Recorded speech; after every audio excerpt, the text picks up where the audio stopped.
Vamos falar sobre os vilões que acabam com a voz. Se você ainda não me conhece, eu sou Eliana Schuff. Aproveita, dá uma pausa nesse vídeo, se inscreve aqui no meu canal para várias dicas sobre comunicação, cuidados vocais, como utilizar melhor a linguagem, retirar vícios de linguagem e uma série de coisas, porque eu já trabalho como comunicadora há quase 4 décadas e quero ensinar truques simples, dicas simples, hábitos que você pode ter no seu dia a dia para que você utilize melhor a sua voz e que você não tenha problemas, especialmente se você é uma pessoa que está buscando palestra ou se você quer falar para o grande público e você precisa da sua voz como instrumento. Já vou te dizer que existem 5 vilões da voz. Enumerando os 5 principais vilões que acabam com a sua voz, já vou te dizer que o primeiro deles é a friagem, o resfriamento da temperatura. Pode ser pela natureza, porque o clima está frio, pode ser pelo ar-condicionado gelado, mas o resfriamento é o primeiro deles. O segundo, o vento. Mas por que o vento? Porque se ele entra na sua boca, ele resseca a sua corda vocal. Assim como o secador de cabelos vai secar o seu cabelo, ele vai ressecar entrando pela via oral. O terceiro são os medicamentos, em especial os antigripais. Eles costumam dar muita sede. Eles promovem um ressecamento para secar a secreção que você tem do resfriado e acabam secando também a sua garganta. O quarto é o pigarro, que aparece quando você tem aquela formação do muco. O muco é uma tentativa do corpo de proteger a sua corda vocal do ressecamento e lubrificar, mas ele cria uma tossezinha chata e a tosse é o pior de todos.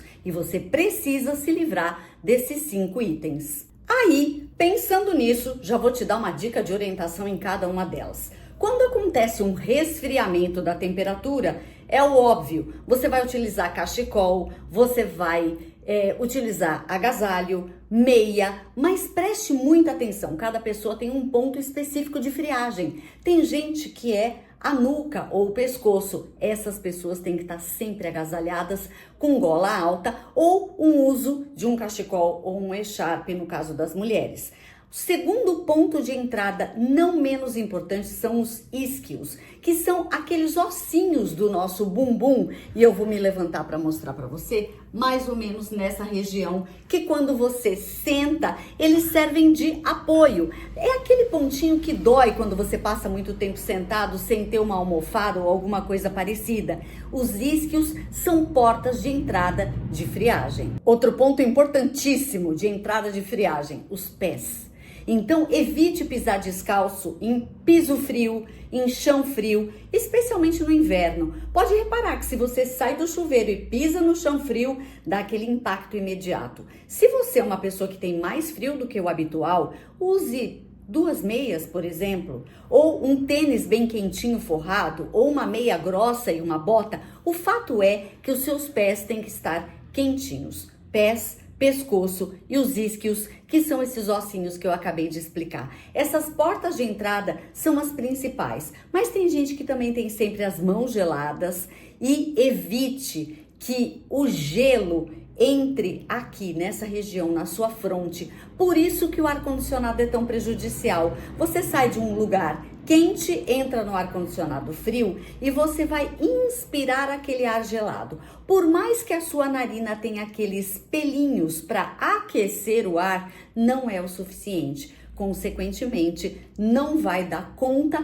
de aquecer como deveria. E como não vai dar conta desse aquecimento, você vai ter o resfriamento do seu corpo, que é o primeiro problema para fazer com que a voz fale, comece a picotar, como se você tivesse fala, ela vai e volta, ok? Segunda coisa é o vento. Por quê?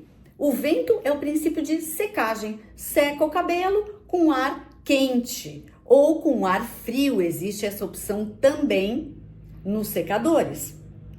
Especialmente quando você vai secar animais, você tem que secar na posição do frio, porque eles são quentinhos e aquele calor do secador prejudica a pele deles. Então veja, o vento quando ele entra diretamente pela boca, para os respiradores bucais. O que são respiradores bucais?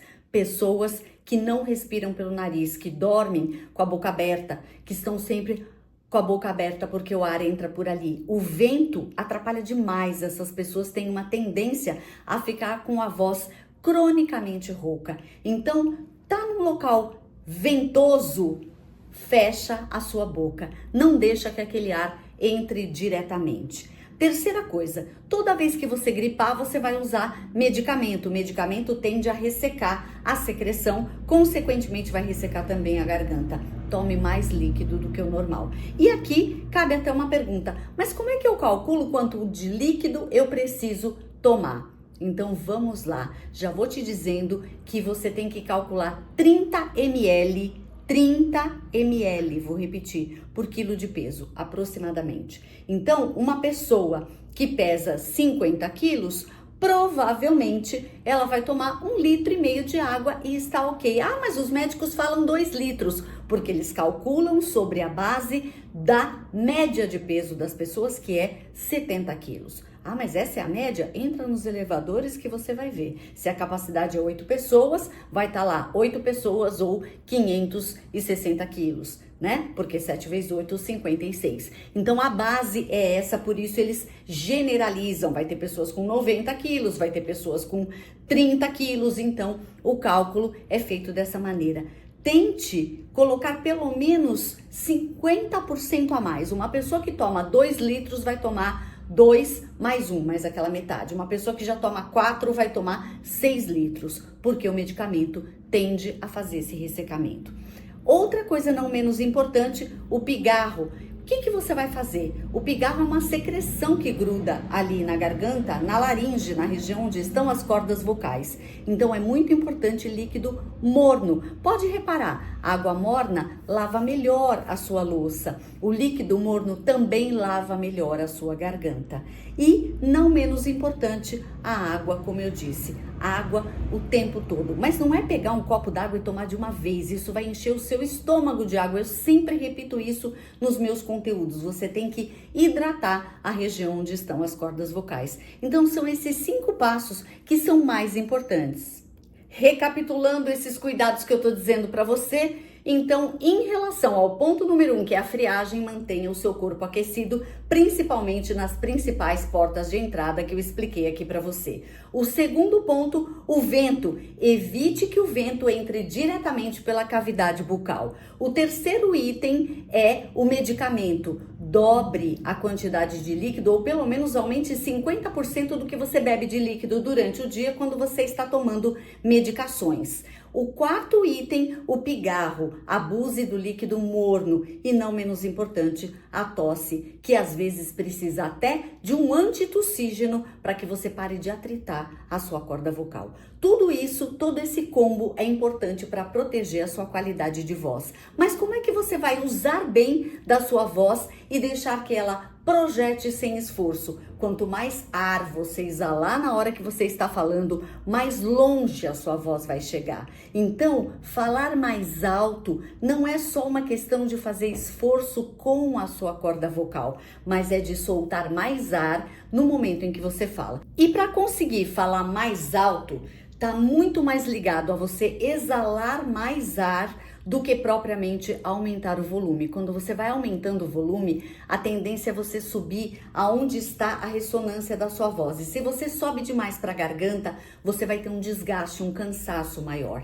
Então, falar com projeção vocal existe fôlego e os treinamentos específicos levam você a isso. Claro que tem algumas pessoas que têm uma facilidade que com menos horas de treinamento vão chegar no ponto ideal, outras vão precisar mais. Isso é muito individual, mas o fato é que todo mundo que se empenha consegue. Então, se você presta atenção nos 5 principais vilões, tenta evitar e sabe como tratar quando eles aparecem diante do caminho e, além disso, faz um bom treinamento vocal, quando você for dar sua aula, sua palestra, sua apresentação de trabalho para os colegas, sua apresentação numa sala de aula para os amigos que estão estudando a mesma coisa que você, ou quando você vai abrir o microfone, você vai ter uma qualidade de voz muito melhor, com com menor esforço. E esse é o objetivo, porque você vai conseguir levar sua mensagem com a sua voz, criando ondulações de entonação, vai manter a sua plateia atenta àquilo que você está falando.